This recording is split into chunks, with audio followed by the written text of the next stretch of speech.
Good morning students. Our today's topic is minor and cofactors. ठीक है, related to determinant.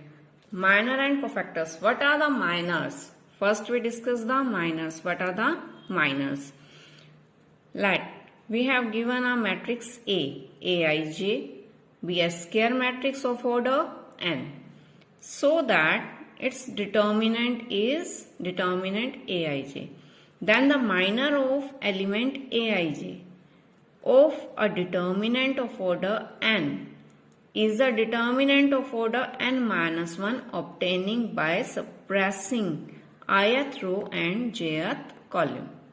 ठीक है, क्या है बेटा माइनर? अगर हमें कोई भी मैट्रिक्स दे रखी है Aij, एक स्क्वायर मैट्रिक्स है, ठीक है, क्योंकि स्क्वायर मैट्रिक्स का ही हम डिटर्मिनेंट निकाल सकते हैं, तो उसका डिटर्मिनेंट है एक square matrix and determinant of A is Aij.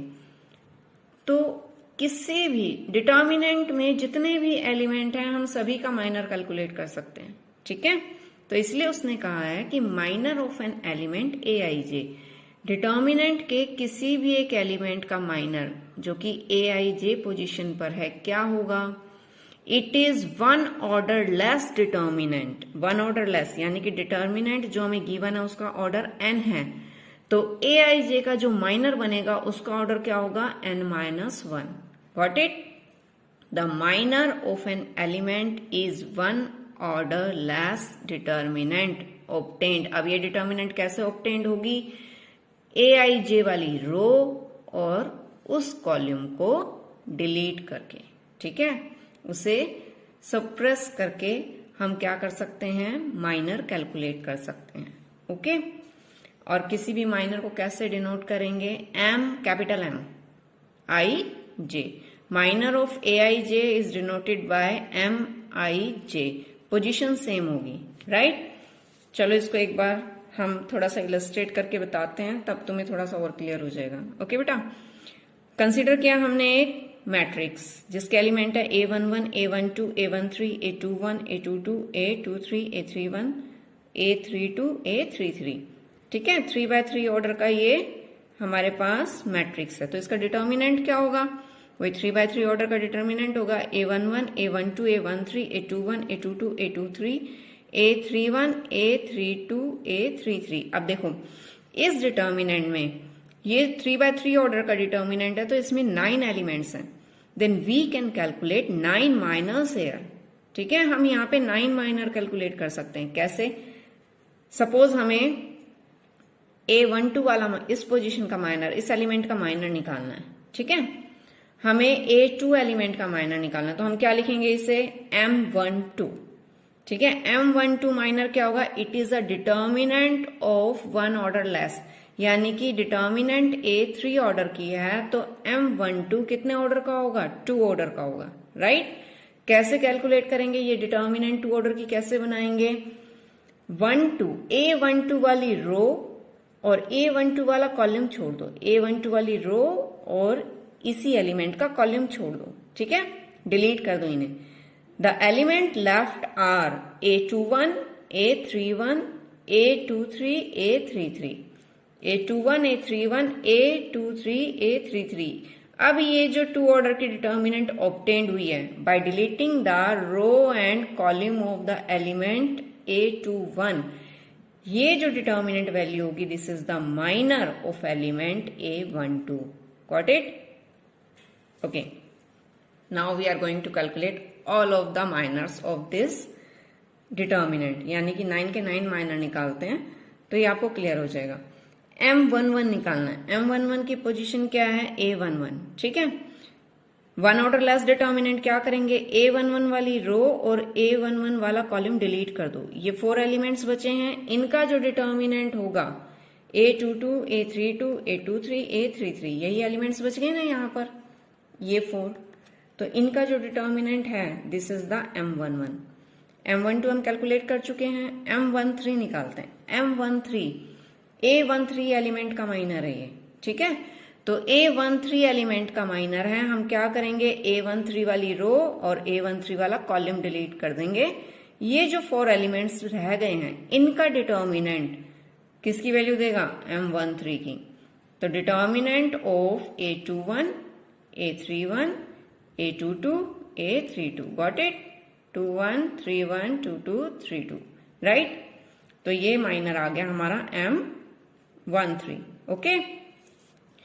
M21, M21 A21 का माइनर है, A21 का माइनर है, तो A21 वाली रो और A21 वाला कॉलम डिलीट कर देंगे। 4 एलिमेंट्स बच गए, 1 2 3 4। इनका जो डिटर्मिनेंट बनेगा that gives the value of M21, right बेटा। देखो M21, M21 21 वाली रो और कॉलम छोड़ दिया, A11, A31, A13, A33, got it. M22, A22 का माइनर है, तो A22 वाली रो और कॉलम को डिलीट करो। ये जो 4 एलिमेंट बच गए, A11, A31, A13, A33, ठीक है। अच्छा हाँ, ये हमारे पास M22 की वैल्यूज आ जाएगी। नेक्स्ट यहां पर M21 में हमने क्या किया, ये वाला कॉलम डिलीट करना है, right. A12, A32, A13, A33। Next M23 में क्या करेंगे, A23 का माइनर है ये, तो A23 वाली रो और उसी का कॉलम, ये 4 एलिमेंट्स रह गए हमारे पास। इनका जो डिटर्मिनेंट बनेगा हम वो किसकी वैल्यू देगा, M23 की, right. A11, A31, A12, A32, got it. Now M31 क्या होगा, 31 वाली रो और 31 वाला कॉलम छोड़ दो। ये 4 एलिमेंट्स जो बच गए हैं, A12, A22, A13, A23, this determinant gives the value of M31, got it। M32 में क्या करेंगे बेटा, 32 वाली रो और 32 वाला कॉलम छोड़ देंगे, A11, A21, A13, A23, ठीक है। तो ये 4 एलिमेंट्स बच गए हैं। इन्हीं 4 एलिमेंट्स का जो डिटर्मिनेंट बनेगा वो वैल्यू देगा किसकी, M32। M33 is the last minor of this matrix, ठीक है, लास्ट माइनर। तो A33 एलिमेंट का माइनर है ये। A33 वाली रो और कॉलम को डिलीट कर देंगे। बाकी ये जो 4 एलिमेंट्स बच गए हैं इनका डिटर्मिनेंट वैल्यू क्या देगा, M33 की डिटर्मिनेंट वैल्यू देगा, राइट। अगर हमारे पास कोई भी डिटर्मिनेंट ABCD, ठीक है, ये डिटर्मिनेंट A है 2x2 ऑर्डर का, तो M11 क्या होगा बेटा, M11 इस पोजीशन का माइनर बनेगा ना। तो ये वाली रो और कॉलम छोड़ दो, क्या आ गया, D। और सिंगल 1 ऑर्डर का डिटर्मिनेंट वही वैल्यू होती है, ठीक है। M12 निकालना है, M12 क्या आएगा, ये पोजीशन है 12 वाली, तो 1 रो और इसके वाला कॉलम छोड़ देंगे, what is left, determinant C, और इसकी वैल्यू C आ जाएगी। अगर हमें M21 निकालना है तो 21 वाली पोजीशन ये है, ये वाला कॉलम और रो डिलीट कर देंगे, what is left, determinant B आ गया इसका डिटर्मिनेंट। M22 क्या होगा, M22 ये वाली पोजीशन है, तो ये रो और ये कॉलम डिलीट कर देंगे, what is left, determinant A, तो इसकी वैल्यू A आ गई। तो ये 4 माइनस है। 2x2 ऑर्डर का है तो मैक्सिमम 4 माइनस होंगे, 3x3 ऑर्डर का है तो मैक्सिमम 9 माइनस होंगे, क्योंकि 9 एलिमेंट उसमें होते हैं, ओके। तो आप देखो, फॉर एग्जाम्पल अगर हमें क्वेश्चन ऐसे भी दे सकते हैं, या तो सभी के सभी माइनस कैलकुलेट करने दे सकते हैं, या ऐसे भी दे सकते हैं कि there is a matrix A, ठीक है, of order 3x3, find the minor of A element 8 in the matrix A। अब देखो पोजीशन तो दे नहीं रखी है, एलिमेंट 8 दे रखा है, तो एलिमेंट 8 हम कैसे फाइंड आउट करेंगे, we take order wise this. कैसे मूव करेंगे, we move left to right, 1 2 3 4 5 6 7 8, इस पोजीशन का हमें माइनर निकालना है, ध्यान रखना बेटा, दैट इज अ रूल। हमें लेफ्ट टू राइट मूव करना है अगर ये कंटिन्यूस काउंटिंग करनी है। कि यहाँ पर क्या किया उसने, A32 की बजाय, यानी कि इस माइनर को कैलकुलेट करने की बजाय, इस एलिमेंट के माइनर को कैलकुलेट करने की बजाय ये कह दिया कि माइनर ऑफ एलिमेंट 8 कैलकुलेट करो। तो element 8 is the A32, right. तो एक्चुअली हमें क्या निकालना है, हमें निकालना है M32, A32 का एलिमेंट M32।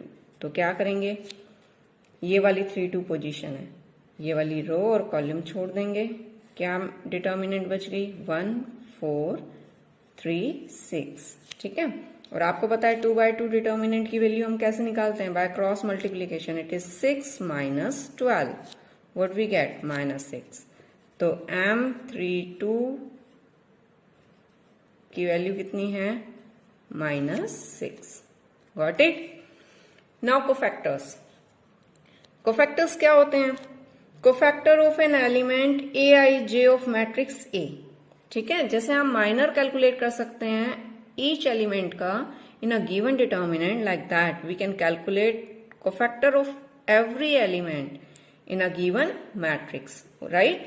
हम मैट्रिक्स में जितने एलिमेंट्स हैं सभी एलिमेंट्स का कोफैक्टर कैलकुलेट कर सकते हैं। कोफैक्टर्स होते क्या हैं, cofactor of an element Aij of a matrix A is the minor of Aij with sign. ये चीज ध्यान रखना बेटा, कोफैक्टर में minor of Aij with sign -1 raise to the power I plus j, ठीक है। और कोफैक्टर्स को कैसे डिनोट करते हैं, Aij से, कैपिटल Aij। तो देखो बेटा, कोफैक्टर्स माइनर के जैसे ही कैलकुलेट होते हैं, सिर्फ फर्क क्या होता है कि माइनर में हम कोई साइन इंट्रोड्यूस नहीं करते, लेकिन कोफैक्टर में साइन इंट्रोड्यूस हो जाता है। किस रूल के according, each minor is multiply by -1 raise to the power I plus j।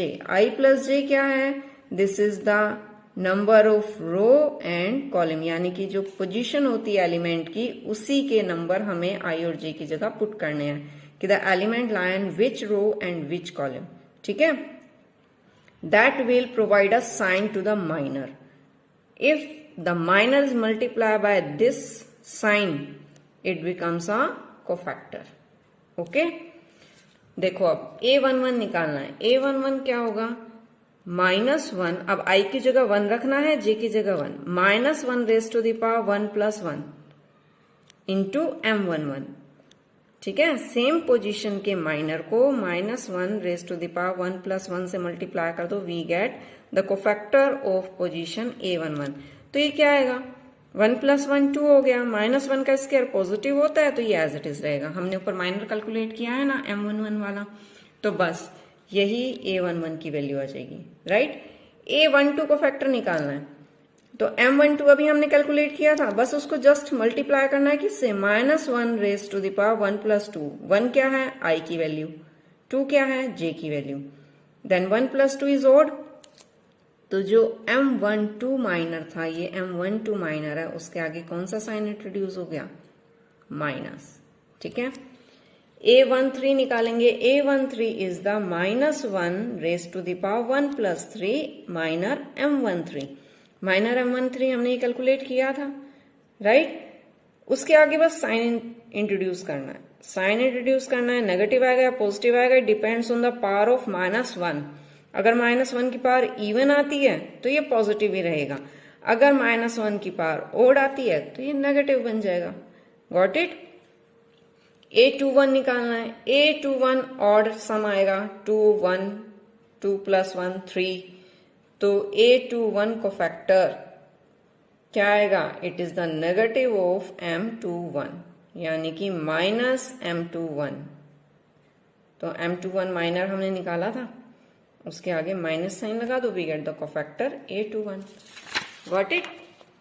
Same A22 calculate करने का तरीका वही है, जरूरी नहीं है कि हम माइनर कैलकुलेट करें, ओके। अगर आपको ये पता लगाना है कि आपको कोफैक्टर निकालना है किस पोजीशन का, A21 पोजीशन का कोफैक्टर निकालना है, तो आप डायरेक्ट कर सकते हो, A21 -1 raise to the power 3, 2 plus 1 3, right. It is a determinant, same A21 वाली रो और A21 वाला कॉलम छोड़ दो, क्या बच गया, A12 A32 A13 A33। तो जरूरी नहीं है कि कोफैक्टर निकालने के लिए हमें पहले माइनर निकालने पड़े, हम माइनर्स निकाले बिना भी कोफैक्टर कैलकुलेट कर सकते हैं। सेम तरीका है कोफैक्टर निकालने का, लेकिन कोफैक्टर में हमें साइन इंट्रोड्यूस करना पड़ेगा। ठीक है, अब -1 का क्यूब नेगेटिव होता है, तो इसके आगे जब हम एक्सपेंड करेंगे नेगेटिव लग जाएगा, राइट। क्रॉस मल्टीप्लाई से एक्सपेंड करेंगे तो साइन चेंज हो जाएगा, जो भी वैल्यू आएगी उसकी। Got it. तो it is not necessary that to find a cofactor we have to find minor first. Direct भी हम कोफैक्टर कैलकुलेट कर सकते हैं। Got it.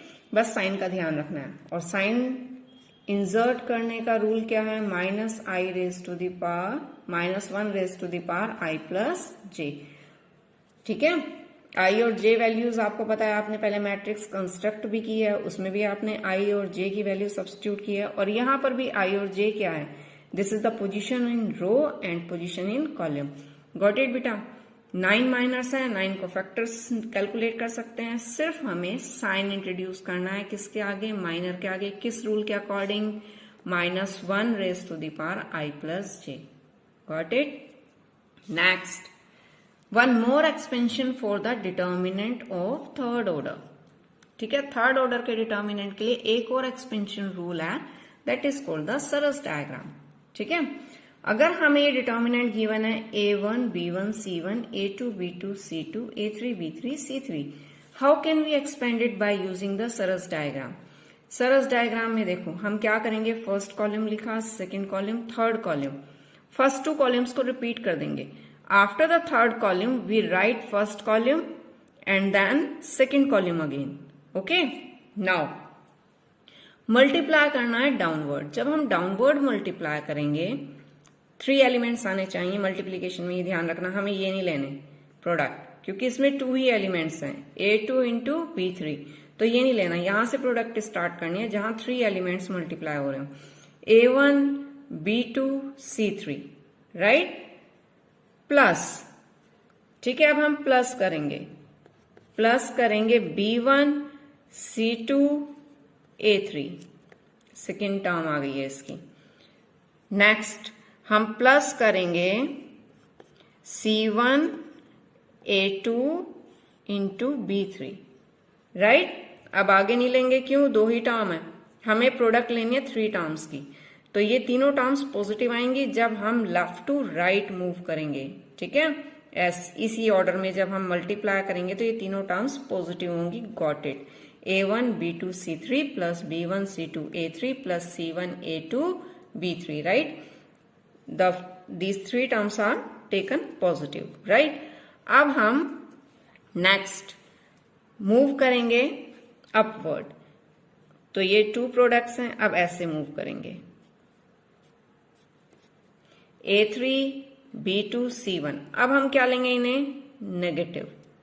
ठीक है, -a3 b2 c1, next b3 c2 a1 -c3 a2 b1 c3 a2 b1। तो जब ऐसे अपवर्ड करेंगे left to right, the terms taken as negative, इन तीनों के आगे नेगेटिव इंट्रोड्यूस होगा, right.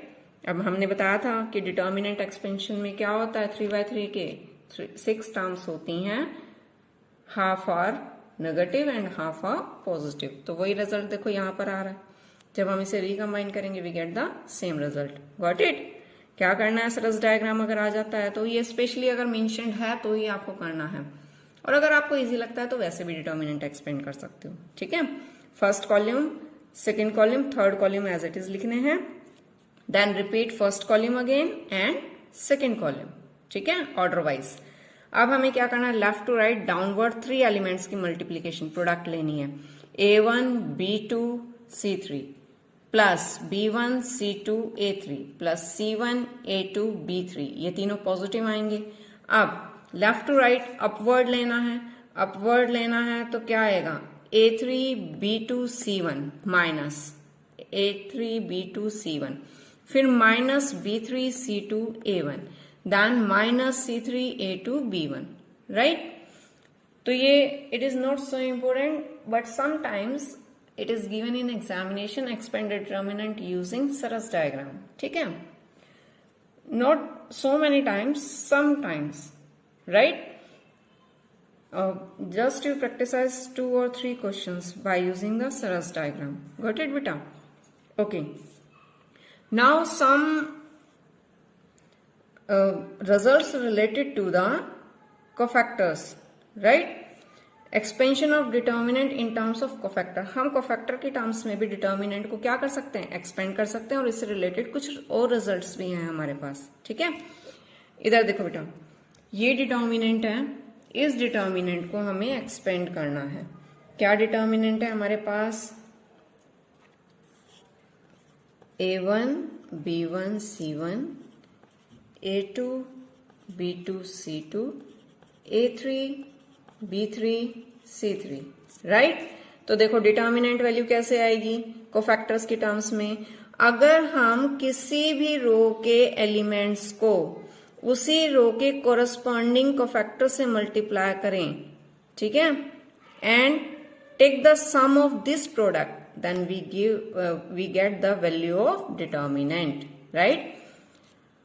Sum of the product of the element of any row or any column and their corresponding cofactor, then we get the value of determinant. देखो हमने क्या किया, first row के एलिमेंट को उन्हीं के कोफैक्टर से मल्टीप्लाई करके सम ले लिया, we get the value of determinant, जिसे हमने पीछे क्या कहा था जब हमने फर्स्ट टाइम डिटर्मिनेंट एक्सपेंड किया था, it is the expansion along first row. ठीक है, सेम हियर. यहां क्या किया हमने, सेकेंड रो के एलिमेंट को उन्हीं के कोफैक्टर से मल्टीप्लाई करके ऐड कर दिया, we get the value of determinant. यहां क्या किया, R3 के एलिमेंट्स को करस्पॉन्डिंग कोफैक्टर से मल्टीप्लाई करके ऐड किया, we get the value of determinant. This is the row expansion. ठीक है, कॉलम में भी कर सकते हैं. यहां पर हमने क्या किया, फर्स्ट कॉलम के एलिमेंट्स को कॉरस्पॉन्डिंग कोफैक्टर से मल्टीप्लाई करके ऐड कर दिया. यहां पर सेकेंड कॉलम के एलिमेंट्स को कॉरस्पॉन्डिंग कोफैक्टर से मल्टीप्लाई करके ऐड किया, we get the value of determinant. Okay, यहां पर क्या किया हमने, कॉरस्पॉन्डिंग एलिमेंट्स को थर्ड कॉलम के एलिमेंट्स को कॉरस्पॉन्डिंग कोफैक्टर से मल्टीप्लाई कर दिया, we get the value of determinant. Got. अब देखो, अगर हम किसी भी रो के एलिमेंट्स को कॉरस्पॉन्डिंग कोफैक्टर से, सेम रो के कोफैक्टर से मल्टीप्लाई करके ऐड करते हैं तो हमें डिटर्मिनेंट की वैल्यू मिलती है.